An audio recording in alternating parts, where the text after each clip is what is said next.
Esu brolis Paulius Vaineikis iš Šiaulių, gimęs užaugęs pietiniam rajone ir esu kaip kunigas nuo 1999 metų ir šiuo metu tarnauju Kryžių kalno vienuolyne ir taip pat esu atsakingas už nuteistuosius Šiaulių kalėjime, taip pat įvairios tarnystės, ar tai mokykloje, ar tai evangelizacijos srity. Tai tokia mano misija. Kai kalbam apie kunigystę, kalbam ne apie profesiją, kalbam apie pašaukimą. Pašaukimas į kunigystę buvo tokiais keliais etapais. Pirmiausiai tai buvo atsivertimas, tai įtikėjimas į patį Dievą, nes buvau iki 19 metų ateistas, nepriklausomai, kad buvau pakrikštytas katalikų bažnyčioje, bet čia kaip dauguma, kaip pat ir pasaulyje, mūsų yra statistiškai pasaulyje krikščionių 2 su viršum milijardo, vien tik katalikų bažnyčių 1,3 milijardo, čia kaip priskaičiuoja, bet tie skaičiai nevaidina jokio ten didelio vaidmens, kai žvelgiam Dievo žvilgsniu, nes, kaip sako viešpats Morkaus Evangelijoje, sako, kas įtikės ir pasikrikštys, tas bus išgelbėtas. Taigi buvau pakrikštytas, bet neįtikėjęs. Tai 19 metų būdamas sovietų kariuomeniai, pažinau Dievą, tikliau sakant, buvau jo pažintas, jisai apsireiškė man tokiu nelengvu mano gyvenimo metu, buvau ką tik palaidojęs savo mamą ir pirmą kartą buvo iškilęs toks klausimas gyvenimo prasmės. Tai yra natūralu, kol tau viskas sekasi, viskas gerai, bet kai netenki brangių asmenų ir susiduri su mirties klausimu, tiesiog Dievas sudaro atmosferą, galimybės pajudinti šitą klausimą ir bandyti ieškoti atsakymų. Taigi ieškojau prasmės. Sovietų kariuomeniai tai buvo toks laikmetis, kalbam apie 1987 metai, dar vyko paskutiniai metai karas Afganistane, čia žinome Lietuvoje, kaip ir šiuo metu, kaip ir Rusijoje buvo renkami tie vadinami kareiviai iš visų Sovietų Sąjungos respublikų ir mano fonas buvo nelabai toksai blizgantis, kadangi būdamas irgi 19 metų, dar prieš patenkant į kariuomenę turėjau reikalų su teisėsauga. Ten atskiras klausimas, bet tai savotiškai džiaugiausi, kai mane paėmė į kariuomenę. Po 3 mėnesių tos tarnybos mane turėjau viltį, kad siūs kažkur tai į karinius veiksmus, nes visuomet kažkaip tikėjausi, kad esu geros formos. Šiaip man tokia karo tema, pakariauti ir taip toliau. Taip kaip vyram, stichija, ginklai, bet viešpas turėjo kitokį planą, man jokių ginklų nedavė, kadangi jisai žinojo mano savybės, jisai mane buvo išmokinęs piešti, daryti grožį, tai sako, tavo tarnyba bus su teptuku ir dažais rankose. Tai toj kariuomeniai pastebėjo, kad aš moku piešti, tada mano visa likusi tarnyba, tie 2 metai, Sovietų kariuomenė ir buvo piešti ten, gražinti kareivinės, įvairiausius objektus ir bepiešiant vienoje tokioj karo gamykloj ant sienos fototapetą, nes sovietmečiai, žinau, ten toks ubaginas buvo, ten net fototapeto žmonės negalėdavo nusipirkti, viską reikėdavo nupaišyti. Tai man bepiešiant prieina rusakalbis darbininkas ten toj gamykloje ir sako, tu darai grožį, reiškia, turi gražią sielą. Man tas žodis siela buvo toks keistas, po to jis manęs klausė, o tu ir Dievo tiki? Nuo šiam taip grubiai pasakiau, Dievo nėra, jis man tiesiog neįsižeidė, taip ramiai paantrino, sako, tu neskubėk sakyti, kad Dievo nėra, tu matai, minios žmonių eina, tarsi upė ir kviečia tave, einam paskui mus, mes žinom, kur laimė, ateitis, tu neik su ta mase, truputį sustok, palip truputį aukščiau ir pamatysi, kad ten, kur ta visuomenė tave kviečia į ateitį, šviesų rytojų, žinot, koks tai buvo sovietų rytojus, ten nėra nei ateities, nei rytojus. Ir tą akimirką, kai išgirdau tos žodžius, tiesiog taip vaizduotai matau tą tokią masę žmonių, tarsi upė einanti, ir jinai krenta nuo tokio krioklio. Ir tą akimirką ties saulės rezginiu tokia šviesa driokstelėjo, tarsi supernovos sprogimas būtų. To šviesoj kažkas mano tą 19 metų gyvenimą kaip per pagreitintą filmą taip pratraukė. Ir to šviesoj balsas labai aiškiai man suprantama lietuvių kalba, aš esu. Ir vėl to šviesoj tasai grožis ir tas, kuris prisistatė aš esu, man tarsi kaip parodė, o čia tavo ateitis. Ir tas ir regėjimas, tas susitikimas su Dievu, ten kelios akimirkos truko, jis baigėsi ir tada su mano netgi fiziškai kūnu atsitiko keistas dalykas. Man pradėjo ašaros bėgti iš akių, nieko negaliu padaryti, taip kaip kareivis, žinot, mums vyrams ašaros tai čia yra silpnumo ženklas, visai bandau jas slėpti, nieko negaliu padaryti, tiesiog numojau ranką, kol tos ašaros baigėsi. Ir tik vieną dalyką aš tam rusakalbiui darbininkų iš tos gamyklos tik tai kartojau, aš žinau. Ir niekaip negaliu pasakyti, ką žinau. Bet po to, kai viskas taip aprimo, pasakiau, kad aš žinau, kad Dievas dabar yra. Ir kai baigėsi tos ašaros, tokia ramybė užplūdo, žiūriu, pasaulis pasikeitė. Žiūriu į tą rusakalbį vyruką ir žiūriu, tas žmogus, bet ne tas, kažkas jame pasikeitė. Žiūriu per langą, gamta, pasaulis kitoks pasikeitęs.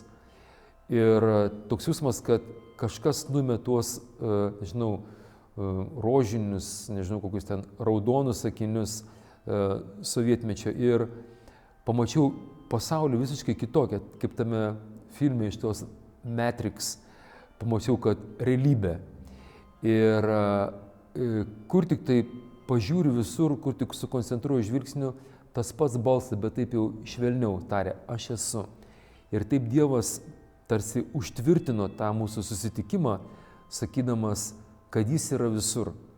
Ir po tik 3 metų, kai jau baigiau karinę tarnybą, kai jau buvau kunigų seminarijai, mano rankas pateko Biblija ir skaitau pirmą kartą Bibliją šventą raštą iš Senojo testamento Išėjimo knygos 3 skyrius, tas momentas, kur Mozė gano ten dykumoje visiškas jau ten senukas ir mato degantį krūmą, prie to krūmo prieina, pažiūrėti, kas čia per reiškinys ir iš to krūmo girdi irgi balsą, Mozė nusiauks sandalus, nes vieta yra šventa vieta, po to ten Dievas prisistato, kad jis yra Abraomo, Izoko, Jokūbo Dievas ir siunčia Mozę į Egiptą išvesti žydų tautos. Ir Mozė, suprasdamas tokią atsakomybę, Dievo klausė, Dieve, bet kai aš nueisiu pas savo tėvynainius žydus į tą Egiptą, vergus ir sakysiu, dabar visi išeinam, jie manęs klaus, o kas tave siuntė? O kai nueisiu pas faraoną ir pasakysiu, išleisk mano tautą į laisvę, jis manęs irgi klaus, kas mane siuntė, koks tavo vardas? Ir tada perskaičiau Biblijoje, kad Dievas sako, mano vardas aš esu, kuris esu. Hebrajiškai būtų Jahve, esantysis.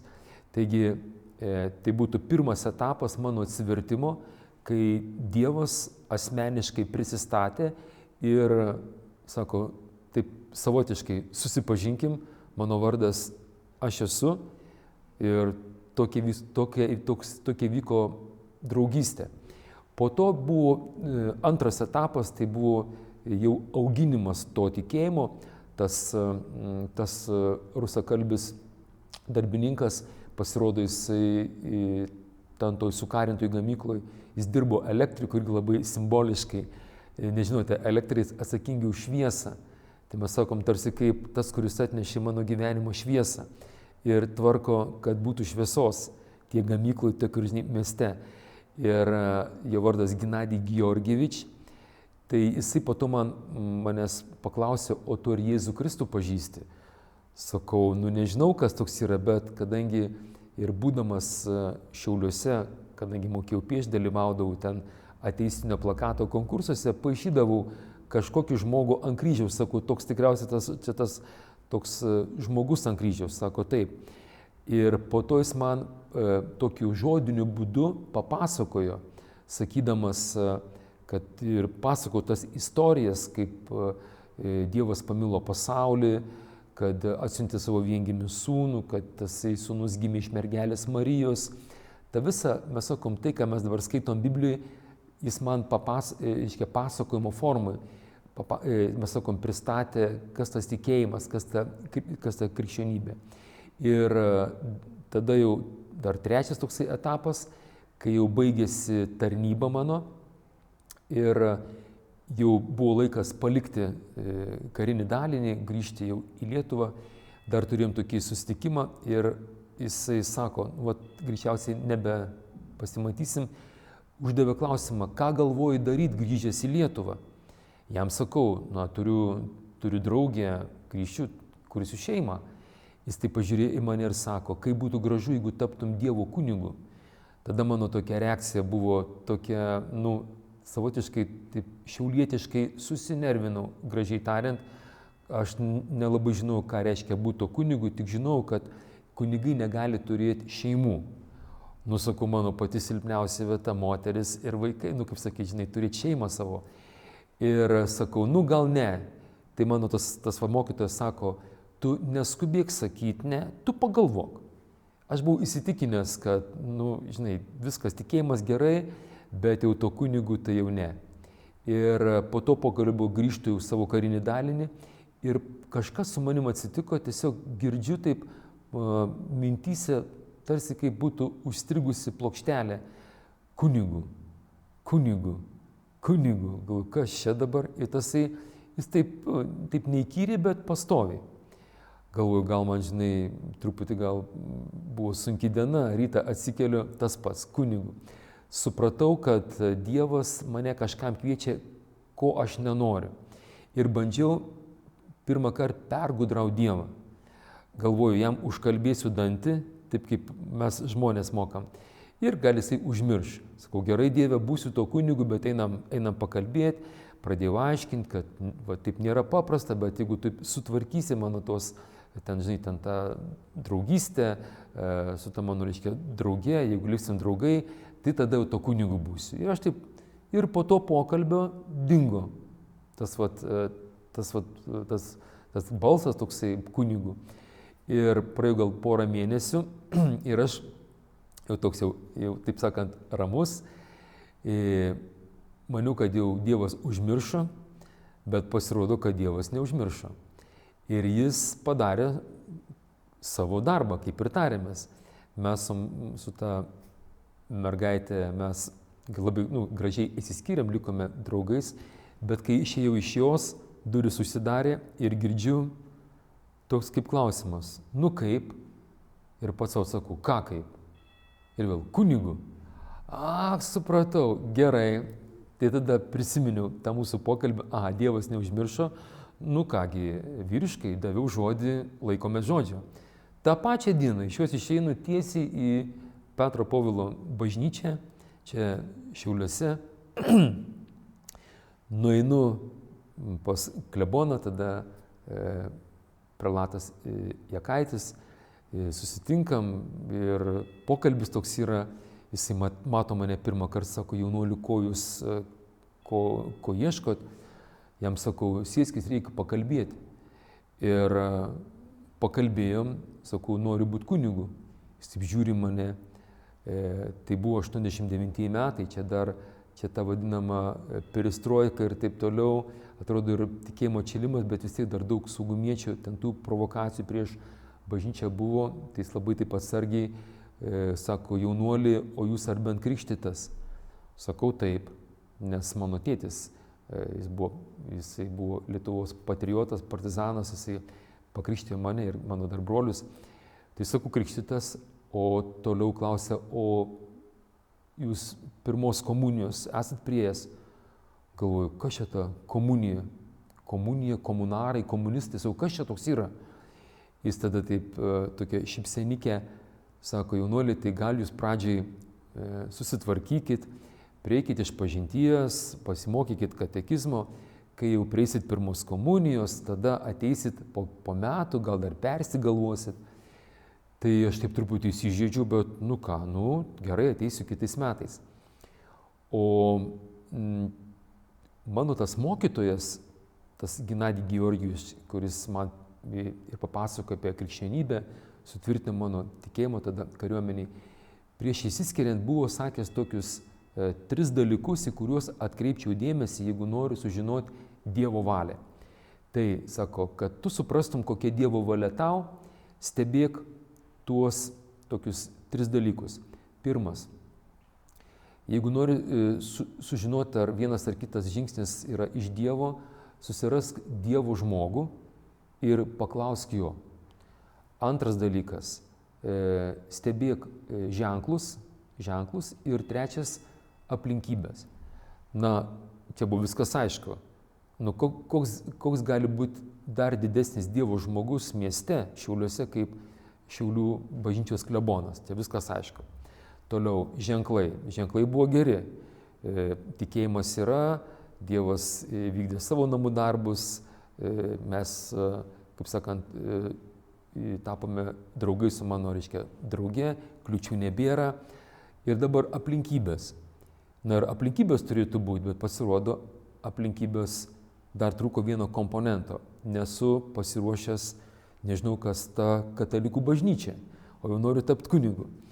Bet kai man tas klebonas pasakė, kad gal dar persigalvosiu, gal to kunigu nenorėsiu būti, aš labai tryniau rankomis, labai džiaugiausi ir išėjęs iš to klebono, sakau, aišku, kad persigalvosiu.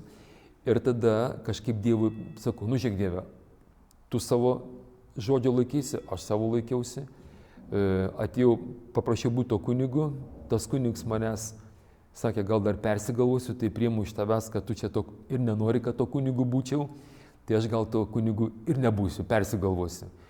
Tai tuo aš ten, žinai, dar kitų draugių susiradau ir jau paskui gyvenau nuodėmėj. Ir vieną momentą mano kita jau draugė taip atsisuka ir sako, tu nieko nemyli, tau tik kunigu būti. Ir čia buvo labai rimtas toksai smūgis ženklas, kad su Dievu mano santykis ir pokalbis buvo toks, sakyčiau, tik jisai žino, kaip kalba ir mes suprantam.